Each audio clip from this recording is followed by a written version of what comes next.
It's no surprise that Sami Zayn is currently one of the most popular wrestlers in the entire world right now, and honestly I'd go as far as to say that after what happened at the Royal Rumble, Sami Zayn is the most popular superstar in all of professional wrestling currently.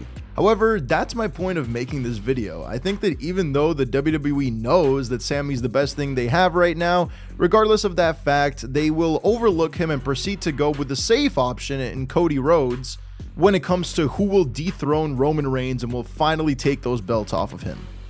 At the 2023 Royal Rumble, we saw Sami Zayn finally choose to turn his back on Roman Reigns and the Bloodline by hitting Roman in the back with a steel chair, showing shades of what Seth Rollins did to him back in 2014, and boy was this an emotional moment. Being in the arena itself, the entire building erupted the moment that chair made contact with Roman. This is going to go down as one of the greatest storylines in the entire modern WWE era, maybe even all time. And if it doesn't have the proper payoff, I really do think this will end up being another what if in fans' minds for years to come.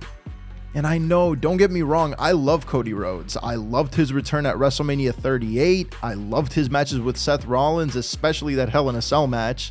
I love his presence, I love his character, I love his theme song. Cody Rhodes is amazing, and there isn't a doubt in my mind that Cody should go on to win the WWE title at some point in 2023. But choosing Cody over Sami right now is a huge mistake in my opinion. I've been a massive fan of Sami's work since the time he cut one of the best heel segments he's ever done in his hometown of Montreal back in 2019. And if you've also been a fan of Sami over the years, it's easy to tell that this is the most popular he has ever been in the company. The problem with a guy like Sami is that even he himself has recently said in an interview that he doesn't fit the mold and build of what the higher ups in the WWE see as the future face of the company. It's just, I understand the company's projection of what they see as the face of the company. Not being the champion and the face are almost two different things. And I feel like I could be the champion, no problem.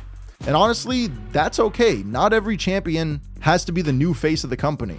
We've seen plenty of people hold the major title and not be the face of the brand. The problem with guys like that is that you have to give them their chance once they're hot. Cody has the look, the feel, the overall presence of being the face of the WWE. That means that he can heat up at any second and win the major title in a believable fashion, no problem.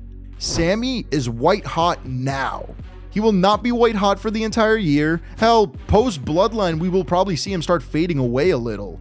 As sad as that is for me to say, being a massive fan of him. But this is exactly why you have to prioritize rewarding a guy like Sami over a guy like Cody right now. At the end of the day, Sami has been one of the most entertaining things about the WWE for over the last 6 months now. The Bloodline storyline became one of the biggest stories in recent times because of Sami and his involvement. And I don't mean to sound disrespectful, but Cody Rhodes has had 3 matches against Seth Rollins and disappeared with an injury. It's unfortunate, yes, and it happened, but that is exactly why he still has time to get his moment later on.